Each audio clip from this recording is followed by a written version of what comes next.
Good evening, everybody. Last but not least, it's me. I hope you're going to wake up now because I'm going to take you on a journey. It's a physical journey and a mental journey, so hold on. We're going to begin in northern Mongolia. It's extremely cold, extremely isolated, extraordinarily beautiful, but there's something going wrong. I've got a serious problem. This picture you can see here behind me, this picture looks as if I'm happy, but in actual fact, I've got serious problems. I'm depressed.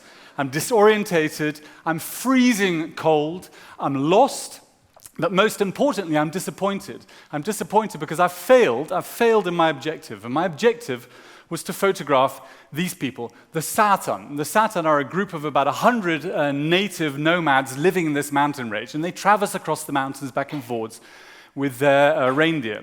And I was trying to photograph them and document them in a very sort of romantic, iconic way, but that requires one very, very important criteria, and that's to be able to communicate with them. And arrogantly, I thought I could do that, but unfortunately, it was utterly impossible. So at the end of one day, we put up these massive teepees. We all crawled in, about 30 of us. This was after about 3 weeks. And every evening, they offered me this sort of jet fuel, this sort of vodka. And I'm not the biggest drinker. I tried to sort of refrain from it, but that night I said, well, I've got nothing to lose. I've failed. I've completely failed in my objective, so I'll have a sip. And it was glorious. It was glorious. I had one sip, and it felt like, I can't explain how it felt. It was extraordinary. And I had another sip, and I had another sip. And in a very short period of time, because I'm not a drinker, I was blind drunk. But what was quite beautiful, I don't think I was the only one. I think the whole tent was blind drunk, all 30 of us. The children, I think even some of the animals, which is quite amusing. But so we all fell into a sort of coma onto this tent, and as I explained, I wasn't feeling particularly guilty, snoring away, minus 40 degrees outside, a roaring blizzard, and then in the middle of the night I woke up and there's a massive problem. I need a pee. And I looked around me, and there are these 30 bodies, and I'm thinking, what on earth am I going to do? If I stand up, I'll probably collapse on them, and I can't do that because I have to sort of save my face. So I want to be very clever, and that's often the case when one's had too much to drink. One thinks one has a creative solution. So I thought I'll roll to the side of the tent, lift up the side of the tent, have a quick pee and roll back, and nobody will know any different. So off I went on this journey, feeling very proud with myself and psychologically already anticipating emptying my bladder. Got to the edge, made the first mistake and took off my gloves, lifted up the side of the tent, and then looked down and thought, oh dear, I've forgotten I have this 10 different layers of clothing on. How the hell am I going to get there?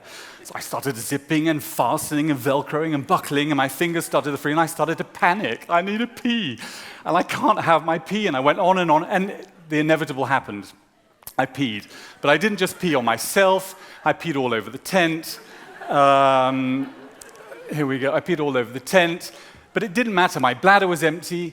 I turned around. Everybody was still snoring. The blizzard was blowing. I'd actually succeeded, and it was going to probably freeze anyway. So I rolled back, fell fast asleep. Everything's fine.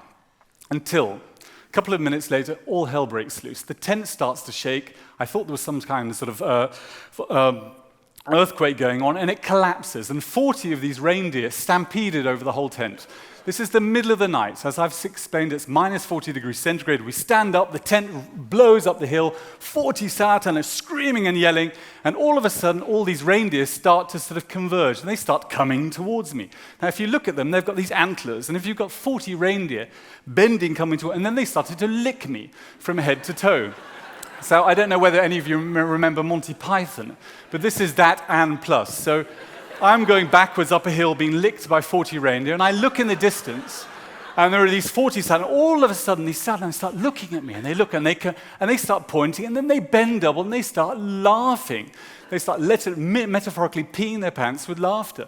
And I'm screaming, help, help, help, come and get me, come and get me. And eventually, 2 of the Satan came through, pulled the deer away, and said, why did you pee your pants? And I said, I didn't pee my pants. I'm English. I never pee. I'm fine. I'm in complete control. And they said, well, of course you peed your pants, because that's why the deer are licking you from head to toe. And I kept denying it, and they said, well, it's okay, don't worry. But next time you pee your pants, pee in this little leather pouch. And I looked at this leather, and I said, well, what's that all for? And they said, well, it's very handy. This is how we guide the reindeer behind us. We sprinkle our urine, because the reindeer love urine, because it's full of salt. And that's what they need to hydrate. And I said, well, why didn't you tell me about this patch? And they said, well, you didn't tell us you were going to pee your pants. So I said, I'm still not. What was very beautiful from this story, the next day I was followed by the South, and especially the children offering me the vodka, offering me these little pouches, all running around and sort of gesticulating their genitalia. And I became the laughing joke of the Satan. But what was very beautiful, we made a contact, a very, very beautiful, human, humble, fragile contact of me failing abysmally, but eventually managing to persuade them and explain to them I was trying to make these pictures which needed extraordinary cooperation and participation on their behalf. But I'm going to take you back a long time. This is me, I'm 7 years old, and try to explain why in the middle of Mongolia 4 years ago I'm peeing my pants in a blizzard. I traveled as a child. My father actually worked for an international oil company, and backwards and forwards from a boarding school in the United Kingdom. And at the age of 16, I became ill. I had cerebral malaria. We were living in West Africa. Traveled back to the boarding school. I wasn't particularly amused by that situation. And right back in the boarding school, and a very kind teacher in the school said, well, I'll get you better. Take this pot of pills. I did, and one morning I woke up looking like this. All my hair fell out, literally, overnight. And I woke up, and I was confronted by not only about how I looked, but how people treated me. And that took me on a big, big, big journey, which essentially I think I've been pursuing for my life since then. So I got to the age of 18, and I thought, well, I'm going to have to solve this myself. I'm going to go to the one place on the planet where there are lots of little other bald boys running around. And I remember, this is not rocket science, it's probably the most non-intellectual talk of the evening, but I remember reading Tintin in Tibet as a child and thinking, well, that's where I'm going to fit. So I bought a red robe, a one-way ticket, and I flew to Tibet, and this was in 1986, and I walked very naively from one end until the other. And I started to make pictures to document who I met and what I saw. And it wasn't about the photography, it wasn't about journalism, it was purely about making contact. Who am I? Who are you? How do you see me? And how do we see each other? Those pictures were published, and that's what started me on a career as loosely it's described as photography. So for many years, I've been taking pictures, a lot of those years in the commercial arena, until about 4 or 5 years ago, I decided it wasn't enough. I wasn't making that contact, I wasn't fulfilling myself, fulfilling my destiny, and I wasn't actually completing the story I started on in my childhood. So I set off on a journey which was going to take me around the world to 35 different tribes. And all I wanted to do, again, it's not rocket science, it's extremely simple. I wanted to find, celebrate, and put them on a pedestal and say, look at these extraordinary people, how beautiful they are. But something very profound happened.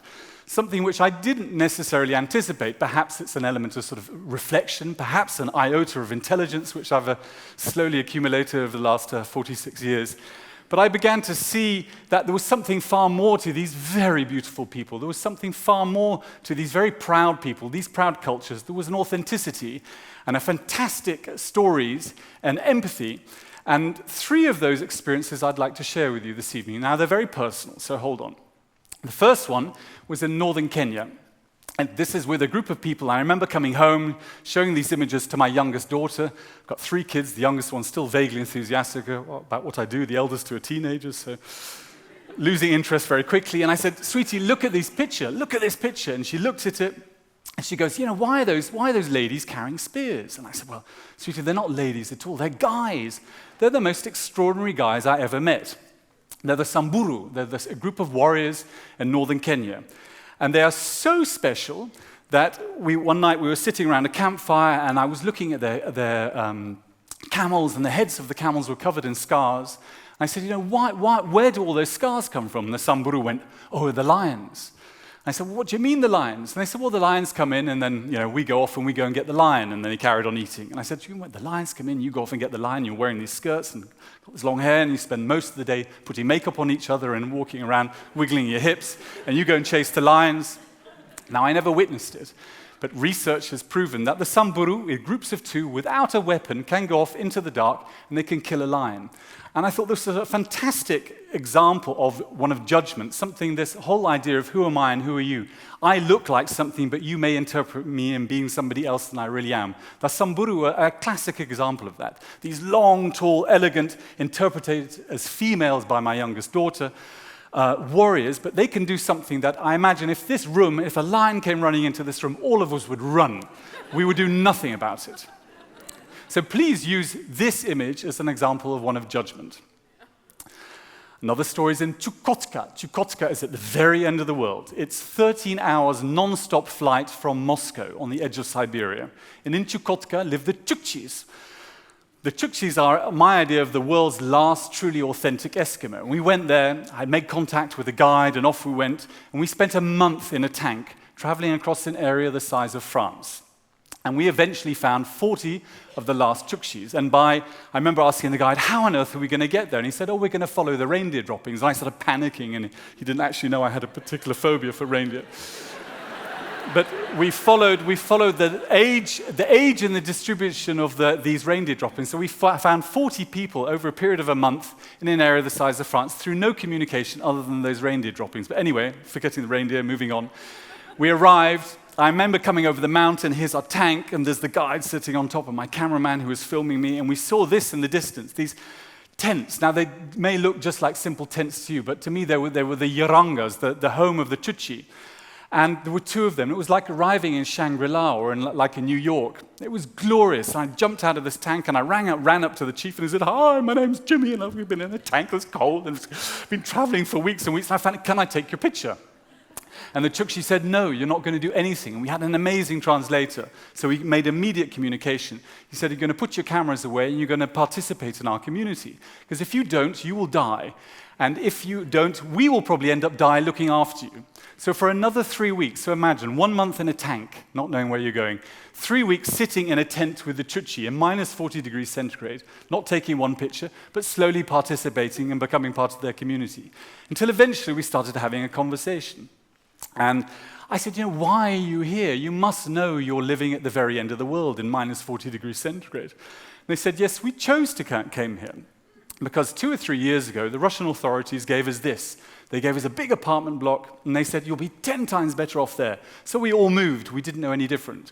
But in a very short period of time, having been there, we became dysfunctional as a community. So I decided, the chief said, that we would all move back. And I said, why would you move back here? And he said, well, here we live on the edge. But we feel ourselves, we feel one another, we feel the community, we feel the family, and we also feel the environment. And it's extremely harsh, but very, very, very fulfilling. And because the Chukchis have the choice, they have the objectivity, they made this fantastic choice. And I often complain myself, I arrive home and I live in Amsterdam, and I'm in a very privileged environment, much the same as you guys here in Norway. And I'm moaning about the weather and the concrete and the neighbors. But the Chukchis remind me, no matter where you are, what you are, we are actually always in control of our own destiny. But we just have to truly feel what we want and who we are. And the last story, it's a very beautiful story. It's a very personal story about the Kazakhs. And the Kazakhs are actually a nation, but there are a few Kazakh eagle warriors who live in northwestern Mongolia. And again, there's only about 100 of them. Very beautiful people, very proud, very Hollywood-esque.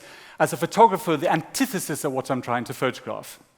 And having spent a number of days living and traveling, I came up with this fantastic sort of valley. And I explained to them, please come with me and stand on top of the valley. And again, some form of communication ensued. And the first morning, we climbed up on the valley, and the sun didn't rise, so I canceled it, and we went down, and we spent another 2 or 3 mornings walking up and down this mountain range, setting off at 2 o'clock in the morning, minus 30 degrees centigrade, until eventually we're there. We're standing, I've got my old camera, it's getting exciting, and for the first time, the sun is going to rise. This is the picture. So I'm all ready, the camera's all set up, shouting to the Kazakhs who are now really losing their patience, because, what the hell are we doing following me up this mountain 3 mornings in a row? And I set up the camera, and again, I sort of overly enthusiastic, naively took my gloves off. Now, the lenses of the camera are attached to a metal plate. I went to change the lens, and it happened. Well, you would know more about than I would. The fingers stuck to the plate. So, it's a Monty Python sort of returning, standing there on top of a mountain, 6 o'clock in the morning, the sun's rising. The picture I've spent actually the whole of my life waiting to make, and I'm stuck to the damn camera. And they're going, I'm fine, everything's marvelous. I'm just focusing, and it's like, oh dear, what am I going to do? Waiting there a few minutes, the sun's rising, I'm losing the moment. There's only one choice. I rip my fingers off the camera. But I left all the skin behind.